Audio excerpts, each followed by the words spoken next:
Oh, that's perfect. That's something we want to remind everyone. If you have a device that's going to make chirping sounds or whistles or any kind of sound, really, we'd like you to put it on off. Vibrating sometimes even makes a bunch of noise. So if you can go ahead and do that, it would be great. I'll get to mine as soon as I get back to my seat. Thank you so much. And thank you so much for coming out this evening. My name is Jean Symington Craig, and I am the president of our local Toastmasters club here in Fairfield, Iowa, Golden Speakers Toastmasters of Fairfield. I know that the weather has not been particularly helpful for this evening, so we doubly thank you for coming out, bundling up, and coming to hear some stories and just enjoying with us our 30-year anniversary celebration, because that's pretty exciting. First, I'd like to ask people could just raise hands how they heard about this event. So I'm going to give a couple of ideas, and then if you saw that or that's what propelled you to come, it helps us figure out what works and what doesn't in terms of communicating. Okay, so how many saw and were propelled by the Fairfield Weekly Reader? How about if it's all of those things? Well, then you're going to get some exercise, and I suggest alternating so that you don't wear out one side. Okay, great. How about posters? Oh, good, look at that. So a lot of posters. Now, could you leave your hands up on the posters, and we want to get the numbers, okay? 1, 2, 3, 4, 6, 7, 8, 9. Hey, Veda, can you jot down 9 for posters? And then once again on the Fairfield Weekly Reader. Okay, lots on there. 1, 2, 3, 4, 5, 6, 7, 8, 9, 10, 11. Okay, great. So 11 on the Weekly Reader. How many had a friend that invited them, something on Facebook that they saw, and that got them here? Okay. Okay, well, we'll get to personal. So let's just say Facebook for right now. We're just wanting to see, was that you, Charlie? No, not. So, okay. So Facebook was not so productive. That's helpful for us to know. You guys have all moved on to Instagram, I take it. Anyway, and then personal invites. People were just asked to come. Okay, yeah, so Terry, that was one of her main jobs, was to invite. We're all, okay, 1, 2, 3, 4, 5, 6, 7, 8, 9, 10, 11, 12, 13. Okay, so put down 13 for personal invite. By Terry. By Terry, yes. Okay, put that all in Terry's column. Okay, great. Thank you for that. Tonight we're here for our annual special events. How many people have been to one of these before? Okay. I remember, yes, I remember, yeah. So this is a combination, come out and enjoy with us and celebrate. Also, we like to share a little bit about Toastmasters with you so that you can see that we're normal people that had all kinds of fears about getting up here and doing things with Toastmasters, and we've all survived and we all enjoy each other and have fun. And maybe you'd like to come with us on these journeys. We do have an agenda there, and we're going to follow that. Now, it does look like I have commandeered this agenda and put my name all through it.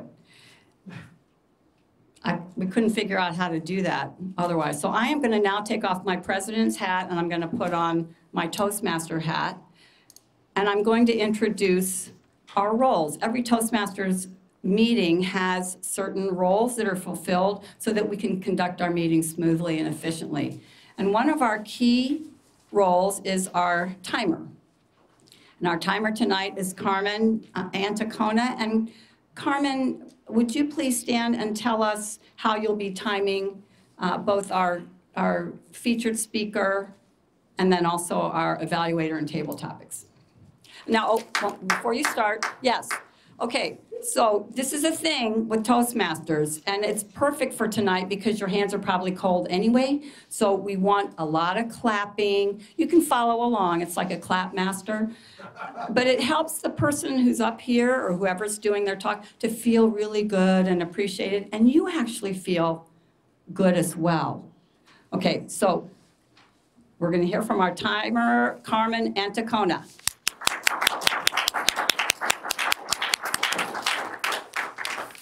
Good evening, fellow Toastmasters, honorable guests, viewers at home. I'm gonna be the timer for tonight's meeting.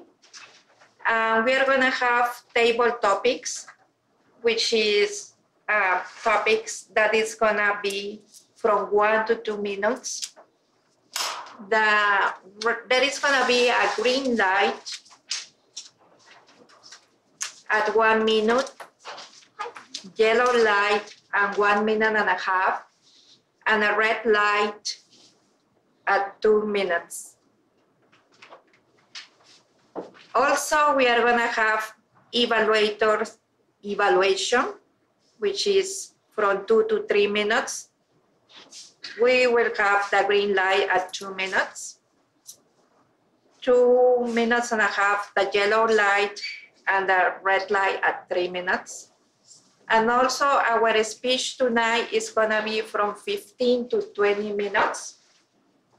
The 15 minutes, I will have a green light, 17.5 minutes, a yellow light. The red light will be at 20 minutes. I hope you enjoy tonight's meeting. Thank you. It's important not only what you say, but whether you say it in the time that you've been given. So we time just about everything. Thank you, Carmen. Now we're going to head into one of our key parts of our meetings. It's an impromptu speaking exercise. It's called Table Topics. And we're going to invite you, a couple of you, if you'd like, to come up and do a impromptu talk. And Peter, you'll explain a little bit more about that? Or do you want me to say, okay? And good. So let's welcome up our table topics for the master for the evening, Peter Armstrong.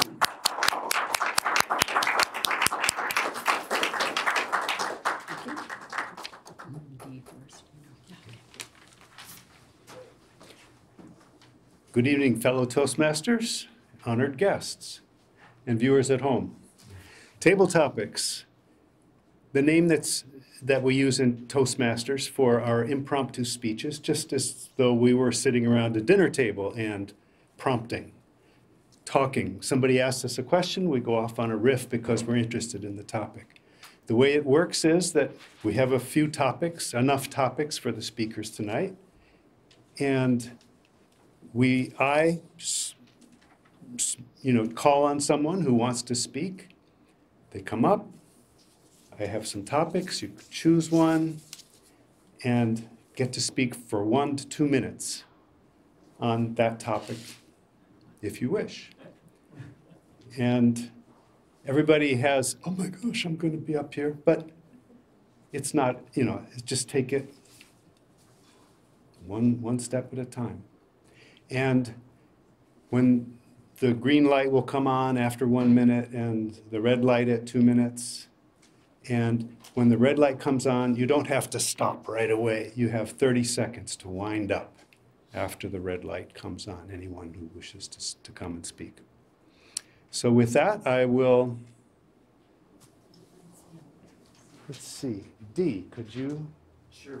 give a talk just to show us how it's done?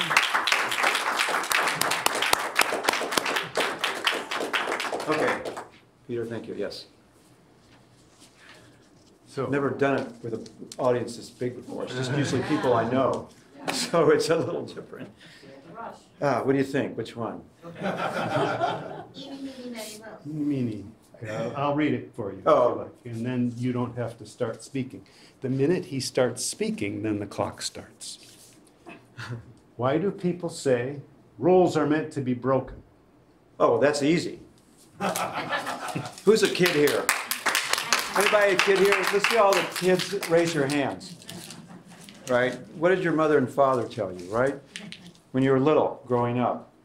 Rules are made to be broken. Otherwise, we wouldn't have rules. What's the point? You have to have a rule. So I'm thinking when I was a kid, one of the rules, we had dogs. And little dogs, you know, the little ones that run around like that. And they would sleep in the bed with me. How many people have had dogs that slept in their bed? Right, you know what that's like. We had these little tiny dachshunds. And the problem was that we never know when the dog was going to do something.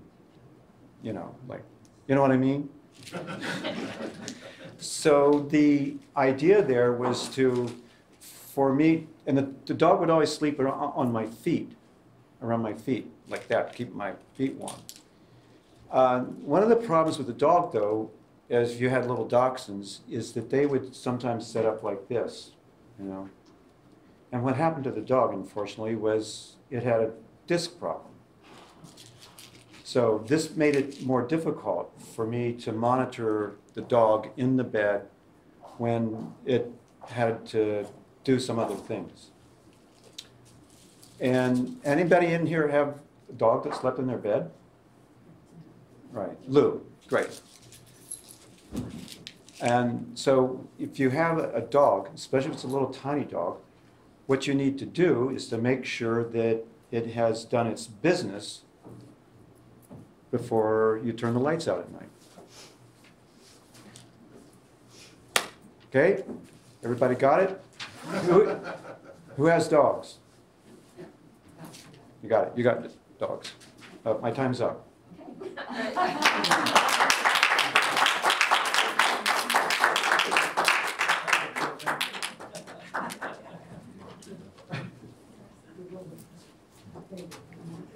Thank you, Dee. Is anyone else interested in giving a 1 to 2 minute speech?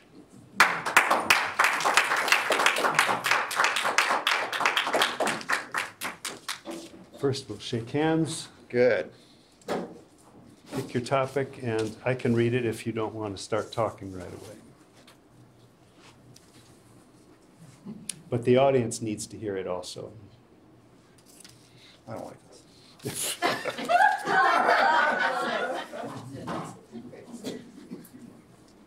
Let's read it out loud. If you could fly in a hot air balloon over any city in the world, what city would you choose and why?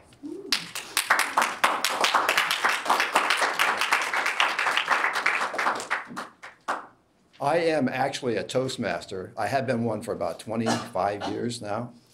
And when you do table topics, you can segue. So I'm going to do what's on the back. Everybody see this? So the mission of the club is to provide a mutually supportive learning environment in which every member has the opportunity to gain communication and leadership skills. Doesn't that sound like a good idea? What do you think, Louis? Is that a good idea? Yeah, okay. So the fellow who started this club, Smedley, John Smedley, what was his first name? Ralph, okay. I was always curious where he came from. And it turns out he worked for the YMCA, Young Men's Christian Association. So where did he come up with this mission? I assume from his Christian background. How are we supposed to treat each other? We're supposed to love our brothers and sisters. Same thing as the mission of the club, but put in a more secular fashion. So the more you work that program in Toastmasters or in any part of your life, the more success you're going to have. And the opposite is true. The less you work it, the less success you can have. Isn't that true, Joe? Absolutely. So I would consider everybody here worthy to think about this and apply this in their Toastmaster life or outside of their Toastmaster life. Mr. Table Topic Master.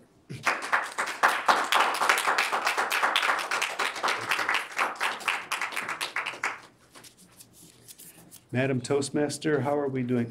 We're out of Be time. back on time if we stop now, unless there's anyone who's dying to get up here and feel the rush. Okay, so I put that, maybe it's not so. Okay, so, excuse me, I don't have the agenda. Should I invite you back up as the great. Toastmaster? Thank you, Thank you. thank you. Okay.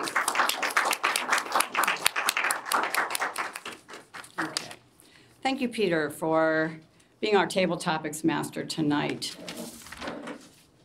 Now it's my pleasure to introduce our featured speaker for the evening, Terry June Harnish. And those of you that read the Fairfield Weekly Reader article, you have a taste of her background. She did have an event here in December. She's passionate about storytelling. Storytelling is actually one of the fundamental skills in communicating throughout your life. There's a whole manual in the Toastmaster program that's dedicated just to storytelling. If you can tell a good story, even to illustrate something that's technical, make a technical point and then have a story that integrates that, the story is what the people remember. So storytelling is really important. Terry is in our area somewhat, she's had some exciting history here since she's been arrived here. Some of you know about her being stranded in a field. But I'm just going to say, so she had an event here in December to start building up the energy for storytelling. She has also been a very long-time Toastmaster, which is very cool to integrate that. She was one of the founding Toastmasters of Golden Speakers 30 years ago and knows all kinds of people. And I didn't know that when I met her. It was way before my time. So it's just been great to get to know her and have her here. And we look forward to more things with her while she's here. She is a professional storyteller, and there are such things. And so you'll learn a lot by watching how someone tells a story. She has this is a genetic situation for Terry. Her great aunt, I come from an aunt side. Her great aunt, Dr. Helen Creighton, was Canada's first folklorist, designated Canada's first folklorist, collecting 13 volumes of ghost stories that are associated with the Atlantic Canadian area, and then also, and health remedies, and also 17 volumes of folk songs and lore, steeped in that tradition. So this whatever skill, technique, ability to channel this is part of Terry's family. So it's no surprise that she's bringing that out in her regular day. So her title tonight, the title of the event tonight, of course, is The Magic of Storytelling. You've seen that. She has a specific title that she's going to go with, and here it is. She shoots, she scores that hat trick. She shoots, she scores that hat trick. Terry June Harnish.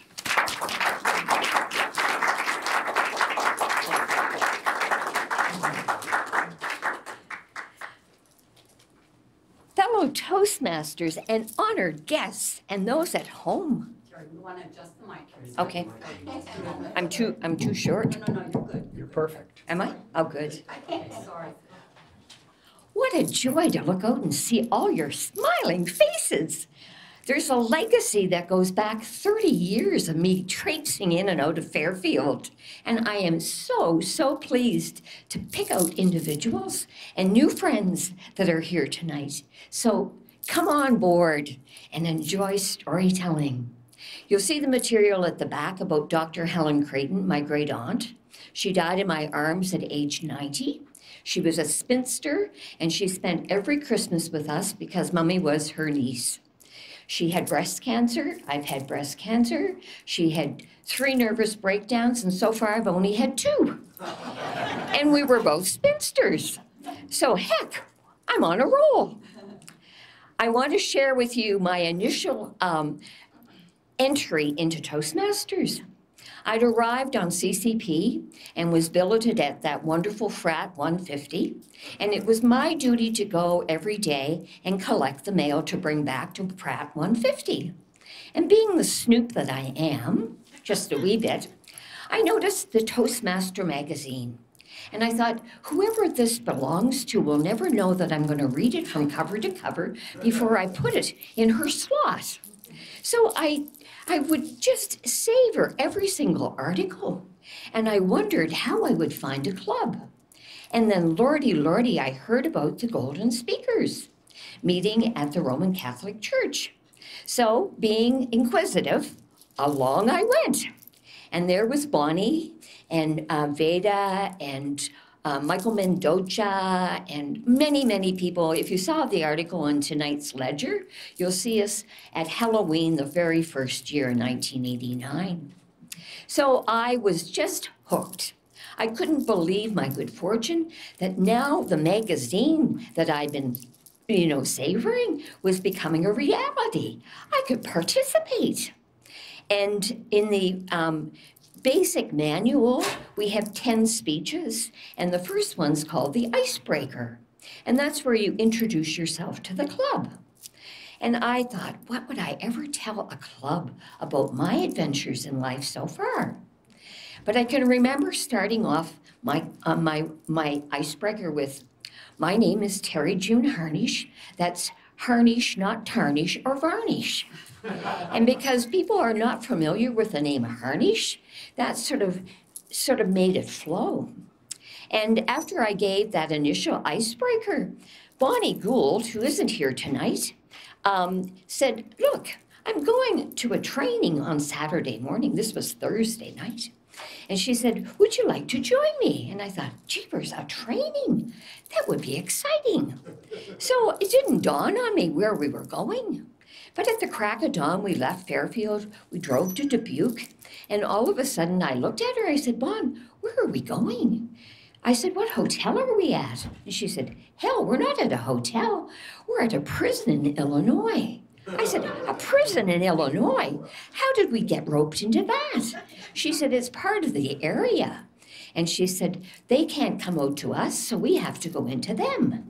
I said, how did you get me clearance? Oh, she said, a piece of cake. So she said, we must remember when you go through security, you don't use your own name because you'll have all of those prisoners wanting to phone you or write you. So create a new name for yourself. So my middle name is June and my great-grandfather's name is Washington. So I thought, I'm safe with June Washington. So I remember going through security and going in, and if you know Bonnie at all, she's a girl of some size. And they were serving Danishes and coffee. And so we were all each allocated one Danish and one cup of coffee. And so I got the job because she said, Tara, I need more Danishes, I'm hungry. So I very cautiously approached this huge strapping dude who had the platter of Danishes. And I said, I'd like a few more. He said, take the whole tray. I thought, Bonnie will be out of her mind with joy. So as I made my way back with the Danishes, here was a good-looking black man in a pink V-neck sweater. So I thought, maybe I should say hello. So I said, hello. And he said, who are you? And I said, I'm June Washington from Nova Scotia. And he said, I'm Odie Washington. I said, oh, Odie, maybe you were part of the Underground Railroad when they came to Canada. I said, what's your role here? I'm the big cheese. I thought, oh no, he must be the head of the gang inside. So we mixed and mingled, and then the minister came to open bless the gathering. And then the priest called upon Odie Washington. And Odie, it turns out to be the warden.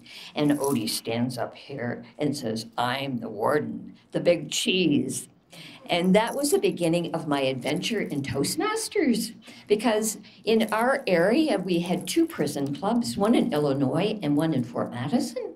We now have the Fort Madison one, but we don't cover that territory of Illinois.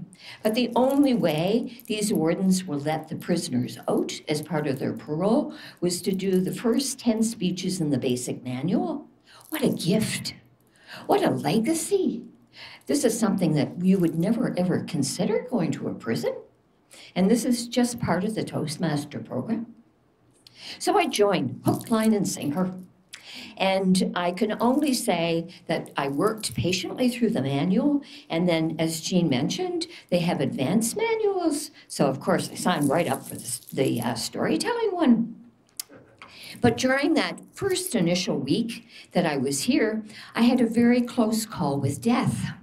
I was at the corner of Burlington, where the dollar store is now. It used to be a grocery store. And I was going towards town. I had a gal whose father was the ambassador in Hawaii, and she was being married 3 days later in France to a prince. And so Mary and I were driving into town when an 18-wheeler came along Burlington, turned, he had an empty deck, turned to come down on 8th, and I had a sunroof in my Toyota, and I could see him coming, and there's a box halfway down the rig, and the box cut my Toyota in two. And I stood up and took a whole series of photographs through the sunroof. And Mary got out and took all of these names and numbers because she was a lawyer. She said, we'll need this as evidence because you might be injured. And Samuelson's Toyota was where everybody's is. And Emo, who is the parts manager, was a very sweet old man. And every time I went to have my car serviced, I'd get down and propose marriage to Emo, thinking I might get the family discount.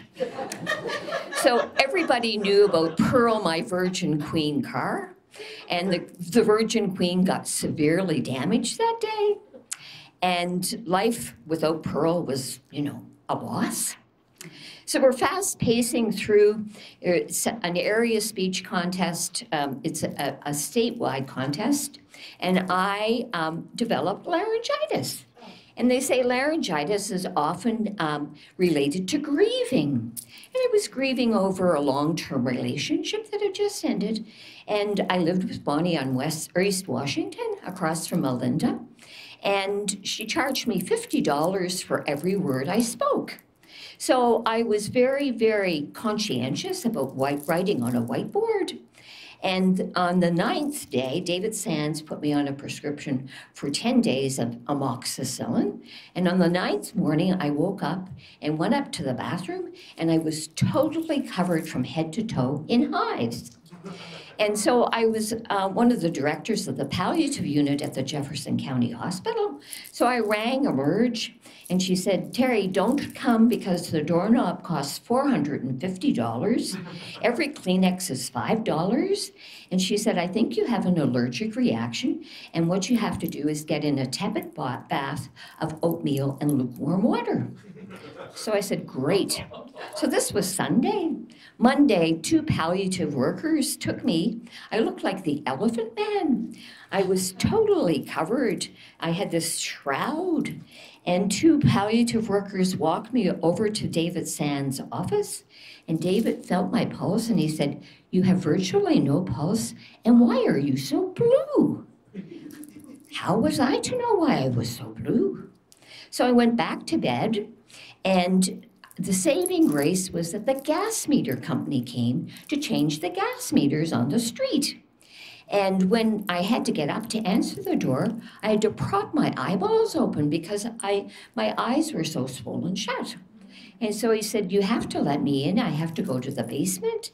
And he came up and he said, your chimney has slipped back down into the basement and your water heater has exploded. He said, you're in rough shape. Well, Bonnie worked at Hawthorne and was rarely ever home. Bonnie's weight is 300 pounds. Mine was like 92 pounds. And her dog, LB, kept running around in circles barking. It never clued on me what was happening. But the next day, something told me I could smell gas. So I rang the 800 number, and within 17 minutes they were there. And he said, by Jove, your house is 93.5 carbon monoxide. He said, that's why you're so blue. And he said, I'm carrying you out of here right now. And he placed me against a tree. And I went to live with our friend Susan for a week. But I recovered enough to compete in the contest out at the fairgrounds. And I remember the prisoner that came from Illinois, and I drew the second slot, and he got the first slot. And his talk was on incest in the ghettos of Chicago. And mine was on palliative care and letting people die in my arms. And his mummy's name was Lois, and that's my mother's name. And I broke down. I couldn't continue.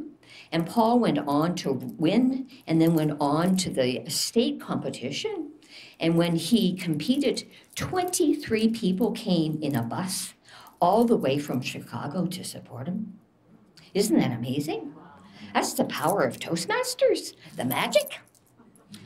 So we fast forward again until this trip. And here I arrive, that wonderful day in November. And I'm coming by wheelchair because I have a new knee. And I get whizzed along in Toronto. I go to duty free and I think, hell, I'm going to buy some perfume. I don't care. So I go into duty free in the wheelchair, and this wonderful gal is pushing me. And she takes me to the gate to go on to Chicago. And lordy, lordy, what happens? It's snowing out on November the 16th. I have a brand new passport. She walks me out. She puts my backpack in the overhead, and she says, cheerio. I get to Chicago, and I have no passport. And I think, how could I have lost the passport? So I go to Delta in a clearance area and wait 3 hours. And no, they can't help me. And I'm waiting to go on to Cedar Rapids. And 2 men out of the blue come by me and say, Jager, Dev. I mean, what's the likelihood in a crowded airport? So I get on the small plane to go on to Cedar Rapids, and both of them came up and said, do you need a lift to Fairfield? And I said, no, I think I have a ride. But needless to say, I got here, and then I disappeared, as you know. I was all set to set up the storytelling festival once upon a winter solstice. But that fateful day came, and there I was going out to find Bonnie Gould again, 3 times Bonnie Gould. And she, I heard, lived north of town by reading is fun. So I thought, I'll surprise her. So I got the rental car on Wednesday. This is Thursday. Thank heavens, before I went to the dining hall, I went to everybody's, and I got a bottle of kombucha and a bar of marzipan, or I would have died. So, I was dressed in summer clothes because it was 55 degrees that day. And who would expect that I would ever get lost in the cornfields? So as I drove north, I went by Reading's Fun. I couldn't figure out where they might be, so I turned down Jasmine. I like Jasmine's. I thought that's a good sounding name. I thought maybe it would take me across to Packwood. So I kept going along, got off the pavement and hit the dirt. And I've been driving since I was 11 in Nova Scotia on ice. But when I started to fishtail, I realized I am in big doo-doo. And so I made a turn into a cornfield and reversed out. And as I came along, the car tipped over. So here I am in this brand new rental. And I think, well, piece of cake, I can walk back those 3 hills to the Hoskins farm and get help. Didn't work that way. I wear size 3 children's shoes. I took 3 steps out of the car, and the mud caked on my shoes so badly, I fell forward in with my beautiful velvet storytelling coat, if you know which coat it is. I fell forward and I lay there for 2.5 hours. My face was covered. I was soaking wet.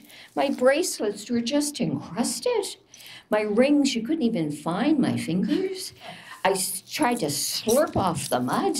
It was just terrible. So I lay on my side and I sort of cantilevered myself up. And I got up and thought, oh, there's some snow on the side. I can make it to the side, and that will give me better traction. So I went to the side, took a few more steps, and fell backwards, and I lay there for 5 hours. My hair was totally saturated. Then I thought, Terry, there's not a hope that you're ever going to get to the Hoskins.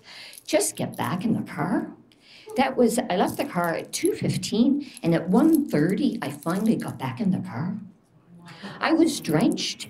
My fingers were so embedded with mud, and the car keys were just encrusted. I couldn't get the key in the ignition to turn on the car. And so I lay there freezing all night.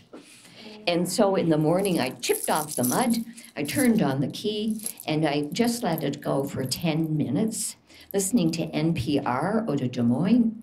But you know, that was Thursday, Friday, Saturday, and Sunday. I was in big doo-doo.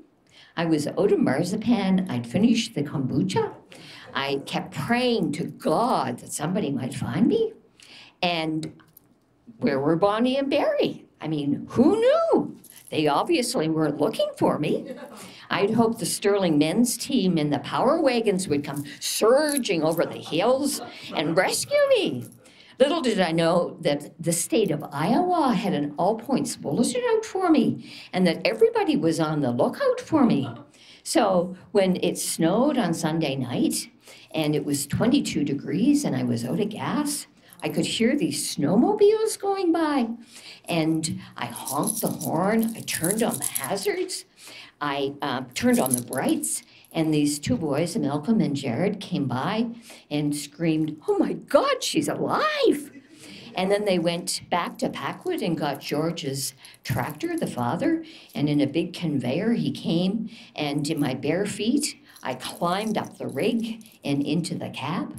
And then they drove me out to the highway where Sergeant Tanner from the Fairfield Police took me back into Carmen Quinton's house.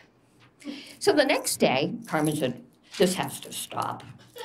We have to have you medically checked out. We're going to go to the Jefferson County Hospital." And thank God I had a manufacturer's life travel insurance policy that covered me for $5 million. So I thought, I know medical costs a lot here in the US. I better be well prepared. So I get out there and I give them the manufacturer's life card and my health card from Nova Scotia. And Susan looked at me in Emerge and she said, "Oh, I know you. You're that woman out there in the cornfields." I thought, how does she know that already?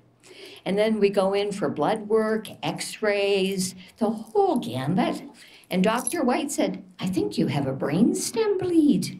When you fell backwards and lay there for 5 hours, you have a brainstem bleed. We're sending you by ambulance up to Iowa City." The paramedics arrived. They all knew me. I got to U of I. They all knew me. And then at 3:45, they sent me home. I have no clothes. We call them Johnny shirts in Canada, but you call them gowns or whatever you wear when you go to the hospital. So all I had was that. I had trousers and panties, but I didn't have any, sweaters or anything. And so they shoved me out into the lobby. I said, "I can't go home dressed like this, in a Johnny gown." She said, "I'll find you a t-shirt and a sweater."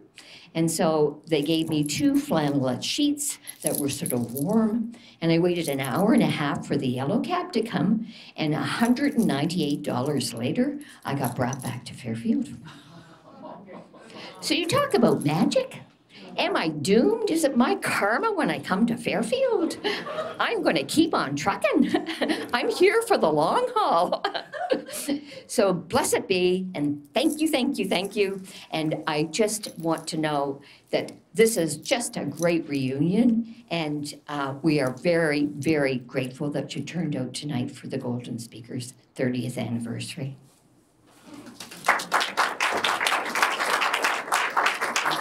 Thank you, really good.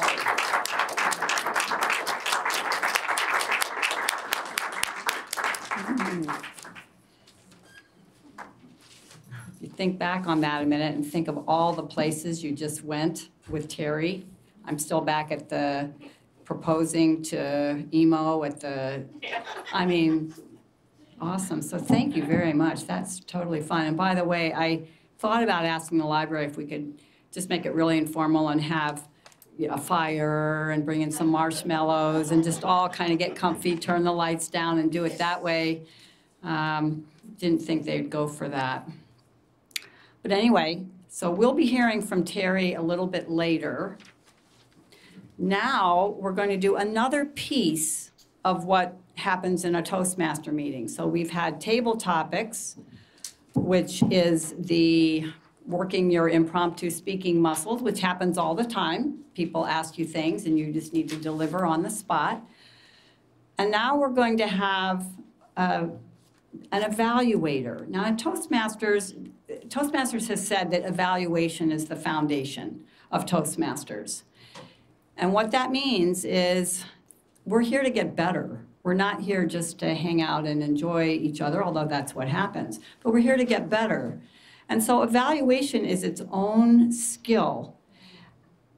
The goal is to uplift the person, the speaker, so that that person feels like, yes, they'd like to get up again and do their next project as they are continuing to grow, and also point out several features that the person might like to consider adjusting or adding or some element of improvement down the road. It's all the evaluator's opinion, so everyone takes it very easily, and we just like you to see that as well. And to be our evaluator tonight, we all take turns doing this for each other, so we work out our evaluation muscles in our head. But tonight, our evaluator is Hudaifa Shatnawi.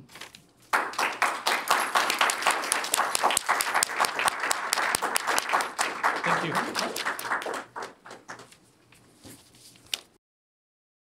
Fellow Toastmasters, former Toastmasters, future Toastmasters, and any candidate Toastmaster may be watching at home. And especially Terry, she's all of them. Yeah, I'm told.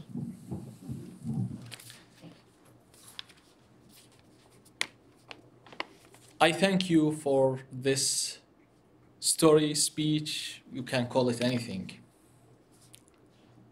She was very enthusiastic when she speaks. And she has something different than any other. I don't know, but I believe she can repeat what she said now, but I don't think anyone else can do that.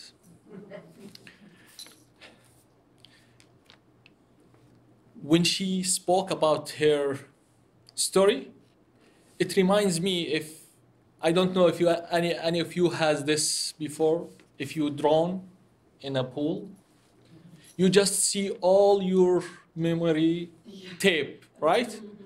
From childhood until now. So it looks like she was watching something and telling us what she's watching now.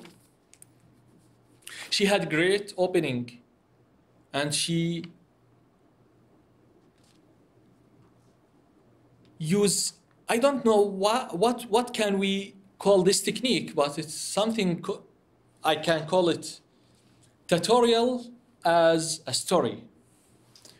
When she goes with us through the process, how to start with Toastmaster, and what we have at Toastmasters, we have contests, we have manuals, but all that embedded in a story. It's perfect, yeah. Also, she had very good vocal variety when she speaks, and she has the ability to change her voice. Plus, she includes some laughing in her speech.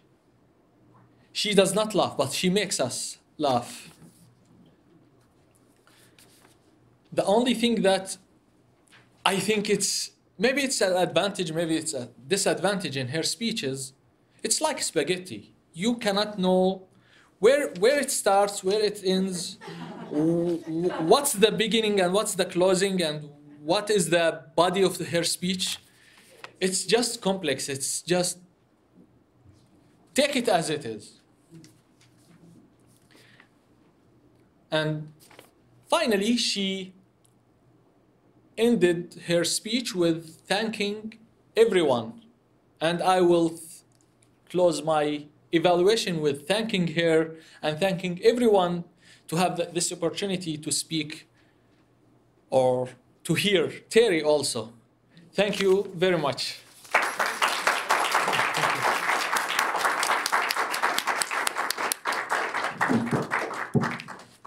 Thank you, Hudaifa. Lots of gestures also. I just scraping mud off of a key and cantilevering. She set herself up. That was just awesome. I just wanted to say that too. Felt like I was there, but thank goodness I wasn't. Now, I'd like to introduce our panel moderator. This is going to be Dan Craig, and we're just going to have a little bit of, we have some of our members who come from all walks of life and, you know, longer, shorter times of membership and stuff, and we just wanted to ask them some questions and let you hear that, just to get a sense of who we are and why we're here and what made us come. So I'm gonna, and I happen to be related to this gentleman, and so without further ado, let's welcome up Dan Craig.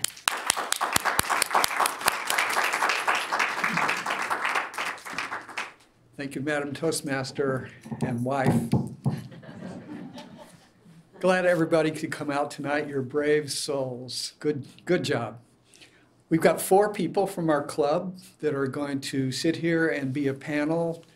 We'll ask them a few general questions so you'll know a little bit more in listening to them what a Toastmaster experience is like. My 4 panel members are Janet Evertson. Come on down. We've got Veda Royale. Carmen Antacona is going to join us. And Hudaifa again. What a beautiful group.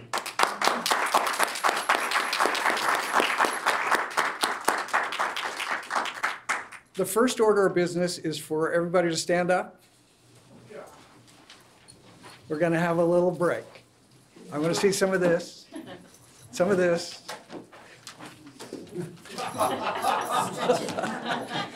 Well, you could get style points here. Okay. All right, we need a little break. Thank you very much.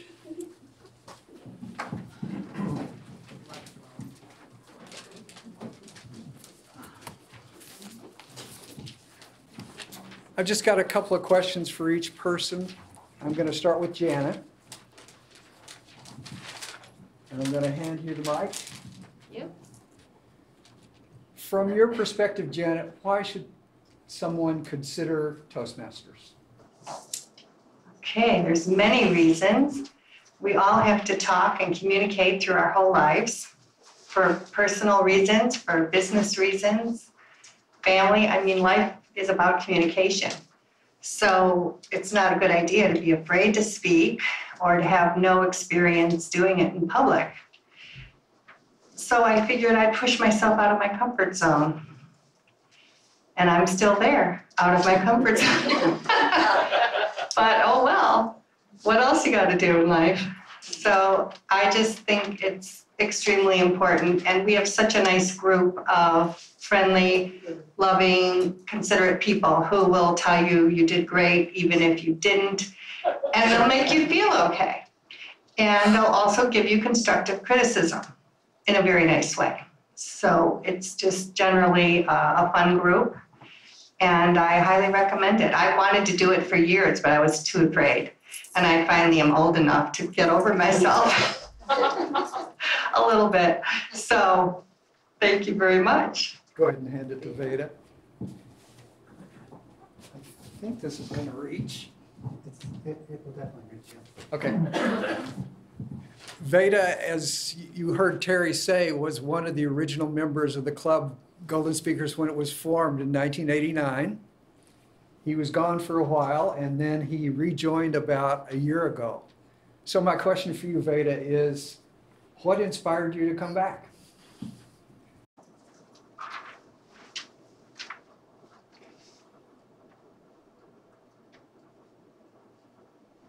Thank you, Dan. Since I'm considering this a table topic, they give us 30 seconds to think about it. You know, over the years, I've thought back on those wonderful times about now 30 years.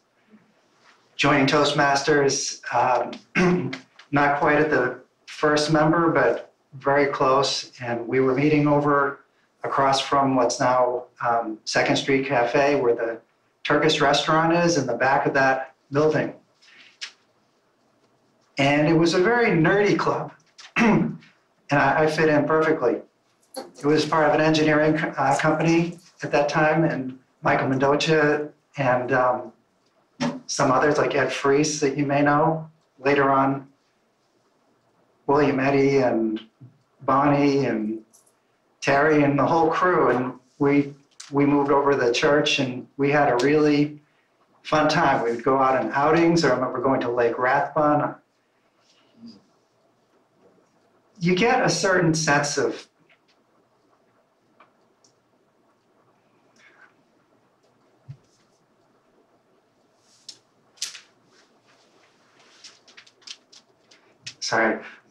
family from getting to just meet with people week after week, month after month, year after year, and as the years change, the people change. But it's always been a great group. It's probably been the highest turnover of any club in the country because of the very dynamic place in Fairfield. And it's been, I'd say, the #1 club in America for being interesting, for being dynamic. We won the club awards almost every year for the state, and that's through almost no effort. It's just the great people who come through Fairfield. So I guess I just wanted to be a part of that again. Dan.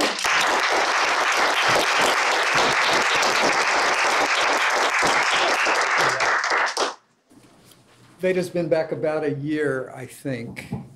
Janet, you joined about a year ago. I guess, I didn't know. I think Carmen has been in the club less than a year, maybe 8 months, something like that. Yeah, maybe. Carmen grew up in Peru and moved to California, went to college, learned English, and you were in a Toastmasters club for a little while out in California. Is that right? Yeah, that's right. When you thought about what Toastmasters would be like, you probably had certain expectations. Did things turn out to be a little different than what you were expecting? Well, I remember that I was working on sales. So in order to be successful on sales, you have to deliver good speeches and public presentations. I was born in Peru, like you said, and at the same time, English is my second language because my native language is Spanish. There are so many words that even though I'm living here for more than 25 years, but there are words that I'm still having my native accent. So I wanted to improve that. Even though I was in the university here, I got a bachelor's degree. Well, the pronunciation is not like the same as a native speaker. So when I was working on sales, I had public presentations, and then I realized that I wanted to improve it. I went to Toastmasters, and I thought it was going to be like a regular speech class when the teacher tells you that you are going to have a class. This day is going to be pronunciation. The next day is going to be, okay, let's work on delivery speeches, something like that. But Toastmaster is totally different. Toastmaster, we have an agenda. And also we deliver speeches, but at the same time we grow ourselves.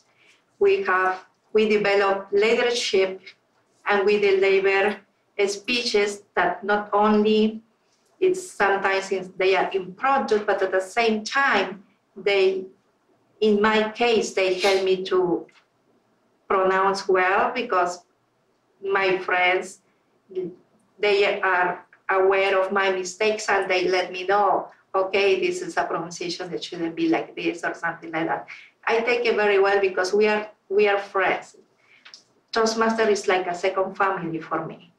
So with a mentor like Jean, and also you, Dan, and all the members in Toastmaster, you don't feel judgment or you don't feel being afraid. You just feel that you are growing inside. And that's what I'm still here. And thank you for all of your support.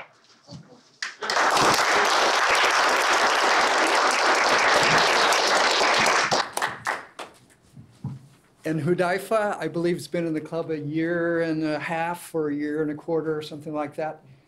He gives a lot of speeches. He's a speech machine. The original manual in Toastmasters is called the Competent Communication Manual. It's got 10 projects. He's already given 9. He skipped his 10th one for now, and he's gone on to some more advanced speeches. So my question for Hudaifa is, what is it that keeps you going? What are your goals in Toastmasters? Thank you.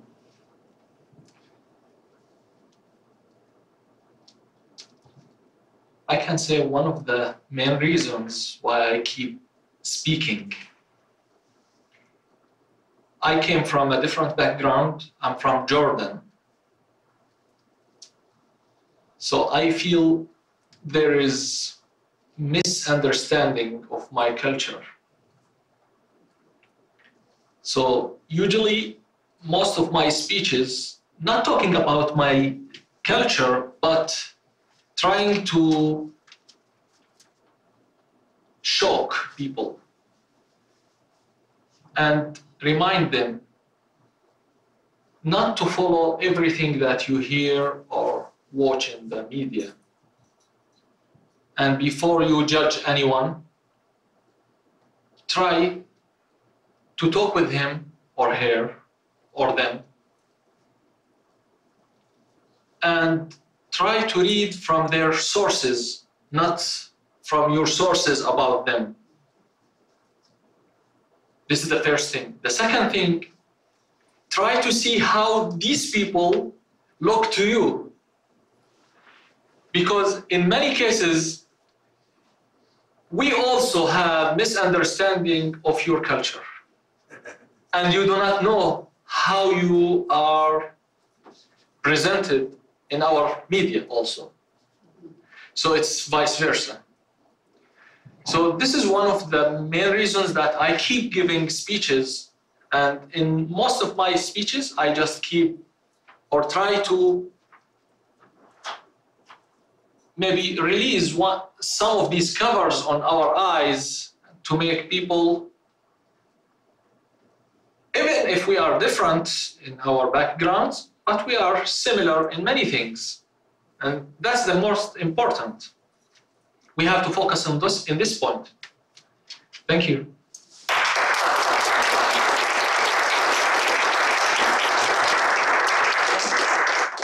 Now for the lightning round.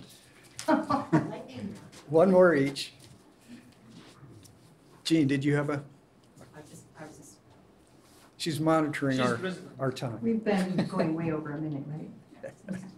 That's why it's the lightning round. Is there another question? I've got a second question for Janet. Janet, what is something from Toastmasters that you found has benefited your daily life? Just learning to think on your feet and show up, be ready, and just don't be afraid because you don't know what the table topics are going to be or if you're going to go blank. And it's good to go through those experiences a few times of going blank. and you recover, and eventually it just wears off the feeling of that it's something to be afraid of. So you just kind of throw yourself out there and go for it. Was there more to the question, or? That's good. Okay. It's thank the you. lightning round. My second question for Veda involves the structure of the club. We have a lot of fun in our club meetings, but we use an agenda. We keep things very structured. We try to start on time, we try to end on time. Tell us, Veda, what you like about that approach. Well, Dan, the question in itself is almost a trick question. It attempts to imply that fun and structure are totally separate in some way, and I beg to differ. I believe it's totally opposite. I mean, how many people would go to a baseball game if it had either 30, 50, 75, it could last 3 days, 75 innings? We know it's 9 innings. We know when the 9th inning comes up that unless it's a tie, we're going to be leaving in 15 minutes or half an hour, but we're not going to be there another day. So structure is a good thing. And what else do you hate about the classes you had in college, or listening to that professor drone on and on and on and on, saying, you know, if you had a professor, I forgot what I was going to say. What? Oh, I was so surprised. I mean, if you have people who don't have structure when they speak, it's just not going to be fun either to listen to them. So that's really the gist of it, that you want to be able to not be bored and not bore others. Thank you, Dan.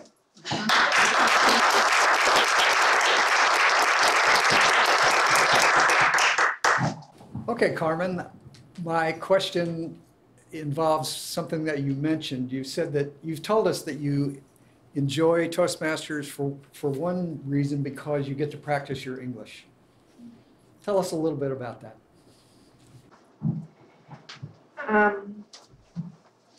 Because English is my second language, so I always need an improvement, mainly because when you have a career and you are a professional, you are always going to be part of a bigger community, and you need to deliver, and you need to have good messages in order to grow into your community and as a person.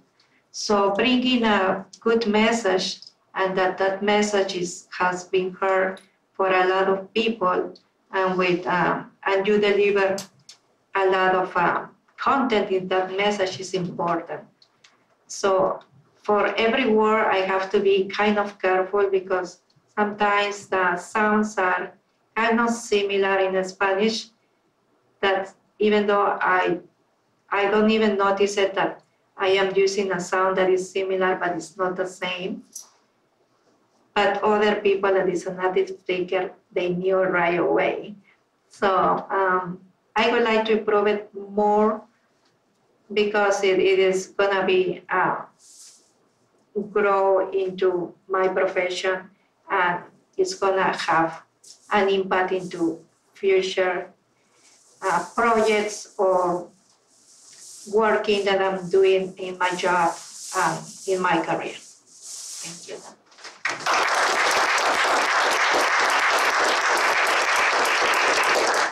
Now I'm going to ask Hudaifa to finish with this question. What's your favorite part of a Toastmasters meeting? Okay, my favorite part is, it's not step, but it's in general. It's table topics, because in this part, there's two things. The first thing, we hear from different, and we do not prepare for this answer. So someone asks you a question you did not expect. And you hear answers, usually it's about, or it's occasional questions, so there is maybe Independence Day, there is Memorial Day, there is Christmas. So you hear questions about different occasions. And you hear answers from different backgrounds. If you think that here, we are from different background, we have different native languages, we have different cultures, and even we are from different religions. Second thing, in this table topics, it's like changing hats. Today, Dan asks me and Veda evaluates me. Next week, I will ask Dan and then Janet will evaluate Dan. So everyone will get an opportunity. So today, I'm from Jordan. My native language is Arabic, but I had an opportunity to evaluate Terry. She started speaking in Toastmasters when I was 6 years, but today I had an opportunity to evaluate her. So this is amazing. You will not get this opportunity even in school. You will not get an opportunity to evaluate your teacher. But here it's different. Thank you.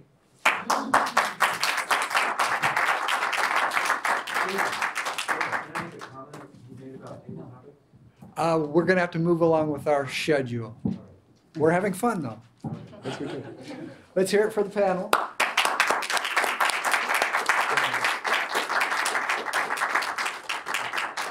And I'd like to invite Jean, our Toastmaster, and my favorite Toastmaster in general. Remember I said that? Thank you, Mr. Panel Moderator.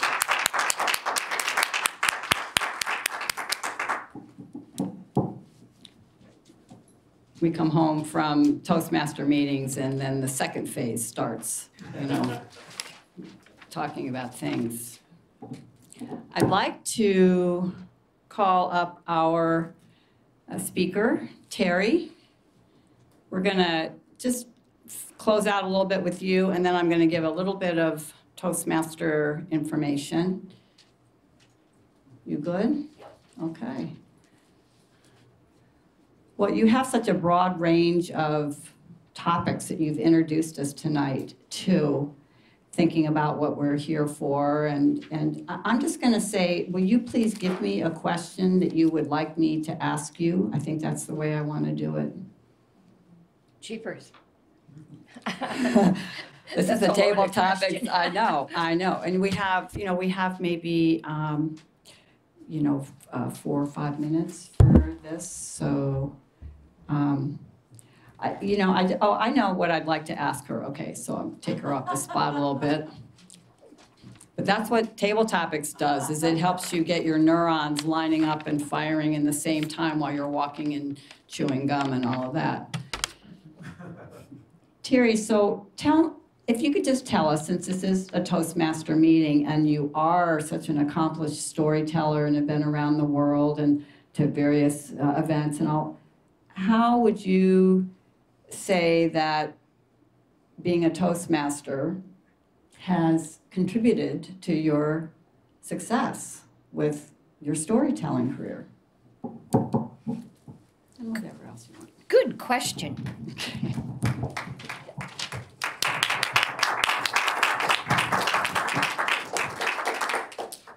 The legacy of storytelling began for me as an infant, growing up in a fishing village with Aunt Helen as, the supreme being in all of North America. I mean, anyone that has 6 honorary degrees, the Order of Canada, has written, 13 volumes of Blue Nose Ghosts, Blue Nose Magic. I have a list of all her books on Amazon that are available. And then collecting 17 volumes of folk songs. And, it was interesting because in October, I went for the first time in 22 years to Jonesboro, Tennessee, the home of the National Storytelling Festival. And I went 22 years ago. And the day I left 22 years ago was the day I found out I had breast cancer. So here I am going off this year with my 48-year-old niece because I have a new knee and a very bad case of vertigo. And as a storyteller, you're there to be with other storytellers. And guess what? We're all old hippies. We never die.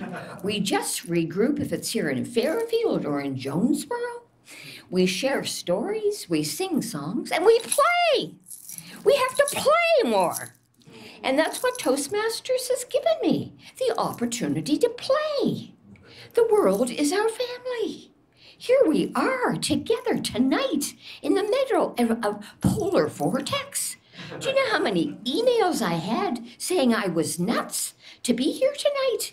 Cancel the bloody thing. In Nova Scotia, you don't cancel anything. You go down with the tide. It doesn't matter. So here we are together, and thank you for honoring us tonight for being here. And I think that what I take away from Toastmasters is this gift that they've given us. It's a gift to the world. You know, Ralph Smedley, 92 years ago, didn't think in a million years it was only for men in those days. And when I was growing up, I only thought of little ladies with blue hair. You know, they were seniors that had dyed their hair and it was blue, perpetually blue. And, you know, growing up in Nova Scotia, I certainly had never heard of Toastmasters. I mean, I learned the tradition of storytelling from Aunt Helen. I didn't have that lineage other than what she'd given me. And so to meet, you know, Bonnie and the crew here in '89, and please take any number of magazines. I've just been sorting them through. And here's the Speaker of the House in the Canadian Legislature. He's a good friend. And where did he get his training? Jerry, he got it from Toastmasters, and he's on the cover. Hallelujah! There is hope. And there is hope for each and every one of us. I mean, we think that getting up and speaking is a piece of cake. It's the #1 fear in life. Death and dying are 2 and 3. And that's pretty scary. So what we want to do is take the terror out of talking. Years ago when I lived here, I did a high school course at the Fairfield High School, and I taught the MSAE boys a speech craft. And Eli Lieb was 12 then, and now he's a rock and roll star in Hollywood. And Eli and his classmates, it was when the boys and the girls were separate at MSAE. And I remember they gave me the hardest time. But boy, did we push through, and we did the program. And they all came up, you know, top leaders now around the world doing wonderful things. So I owe it all to Toastmasters. Sign up tonight. Get on the bandwagon. Join us at Hy-Vee next Tuesday night at 7:30. 7:45 we start, and we're out by 9. And we even have cake tonight from Hy-Vee and apple cider. Bless them, they honored me with a gift tonight, and we're out to celebrate. Hallelujah!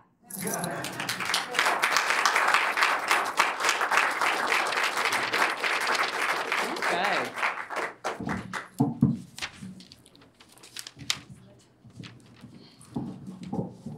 Great. Thank you so much, Terry. It's really wonderful. And we'll probably see Terry around a little bit more too, so keep your eyes out for her next appearances. You can also come to Toastmasters.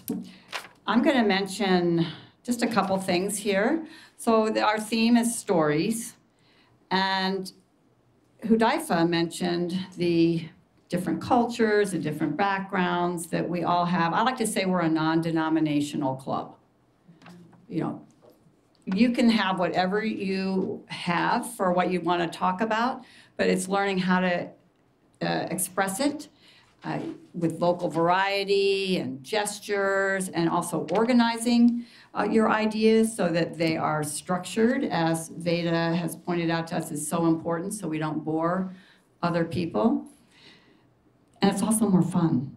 It's just fun when you get better at communicating and can look people in the eyes and just really connect. I love connection. So again, we ask you to consider this. I'm going to mention you've heard about these manuals. We've been talking about these manuals. The manuals are now legacy, and they are not involved anymore. So Toastmasters, a couple years ago, took this giant step. I'm just forewarning you here, just telling you about it. It's not warning, it's just, it's a great thing, it's a good opportunity. Moved the whole program, revamped it completely, put it online. It was really kind of addressing the incoming generation and the proclivity to be able to work online, but it's got a lot of cool features, and we are learning about it as we are going, because we were very good with our legacy program. But it's called Pathways, and you actually take an assessment before you take an assessment, and then you pick a path. And the path you pick is really tailored to what the assessment says. You might be interested in this because this is what you're going through, or these are the interests that you're expressing. And you get to actually pick that path and then start working through levels. And there'll be 5 levels with increasing complexity, but each level has projects within it that help just gradually and gently build your skills. And all of a sudden, and I found that with Toastmasters, it's one of the pleasures I have for being in the club as long as I have, is it's so fun to watch people grow. It's just fantastic. And it really, someone could be sitting there going, well, yeah, 99% of people grow, but I'm going to be that 1% that doesn't. And it never happens that way, because we have this built-in, energy that has behind it this desire to speak and tell our own stories and truths, and that's what you can do with Toastmasters. So I'm going to mention quickly, because we want to keep on track, that where we meet every Tuesday evening. The meeting starts at 7:45 and goes till 9. We have a little bit of everything. We have speeches, we have evaluation, we have table topics, we even have a joke master. We always have a joke. Clean jokes. And what? And all count? Oh, yeah. And so I think, who mentioned Veda? So those kinds of things we call filler words. They are not good. And if you listen to NPR, sometimes they'll have someone who's very highly regarded who's got a lot of and I'm sitting there going, wow, they need to go to Toastmasters. So we will help you with that. We'll help you with grammar. We also make sure you're on time with the timer. All these things work in. It's a whole that's bigger than the sum of the parts. Just encourage you to come to a meeting, see how it works, and feel free to ask questions. You can also look at toastmasters.org, which is the national website, international website actually, because Toastmasters is all around the world. And poke around, see what's there. Look at the Pathways tab at the top, see what's available for you. And I'm going to mention next week, I believe we're having an all table topics session. Now you heard Hudaifa say that table topics is one of his favorite things. Well, we always invite guests to participate. So you could come, it's no preparation, you could just come, you stand there and you get the pitch from the table topics master and you give it your best shot. And what you're trying to do is organize on the fly, on the spot. And if you faint or just are, something happens, we'll make sure you get back to your seat, because that's just what we do. We support, and you'll be surprised. The next time you get up, you'll be way stronger. It's somehow the body automatically calibrates. This was the baseline, and here's where I need to go. Okay, so that is next week. Cost for Toastmasters, it is probably the most cost-effective self-development program around. Golden Speakers, it's $9 a month. I mean, 1 digit's worth of, and what does that work out to? We figured it one time, 4 meetings into 9, I mean. $1.30 an hour or something. Yeah. So anyway, it breaks down quite nicely. We collect dues twice a year. When you're new, we collect up to when the next 6-month dues cycle happens, and then we collect that. And so right now, we would be, if you wanted to join, get involved. We would be collecting for February and March, which would be 9 + 9. And then there's a new member fee. It's a one-time thing. It's putting you into the database and getting you set up. And you get your first pathways included in that. And then you're ready to go. And then we collect dues again, starting for April, going all the way through to September. And that's 6 × 9. So I'm doing the math, is 54. Okay. I mean, where can you find that kind of fun? So feel free to mingle. We're going to break now. I don't have my gavel. This is the one problem without having the podium. I'm feeling, gavel deprived. So it'll be a silent gavel, I guess. But you're welcome to stay here, talk to Terry. People, Toastmasters, you've met a lot of people. So Dan and Veda and Hudaifa and Carmen and Peter. Feel free to ask questions. And I think we're going to break and we'll go have some food and just mingle around. And again, want to thank you for attending. Really appreciate you coming out on this cold night. Thank you.